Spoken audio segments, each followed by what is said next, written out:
আপনাদের ভালোবাসা, আপনাদের স্নেহ সৃষ্টি পাথেয় করে 15 জোড়া নবদম্পতি তাদের নতুন জীবন শুরু করবেন। আপনাদের অনুরোধ, আপনারা সকলে করতালি দিয়ে, উলুধ্বনি দিয়ে মাঙ্গলিক শুভ সূচনা করুন।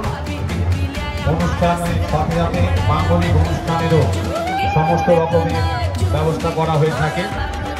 এই মাঙ্গলিক অনুষ্ঠান যিনি করবেন সুপ্রতিম নন্দ মহোদয়, মিস্টার প্রামাণিক, সম্মানভাজন কৌশিক প্রামাণিক মহোদয়কে আপনারা অবশ্যই এই প্রীতিভোজে অংশগ্রহণ করবেন। বেলদা ক্লাবের পক্ষ থেকে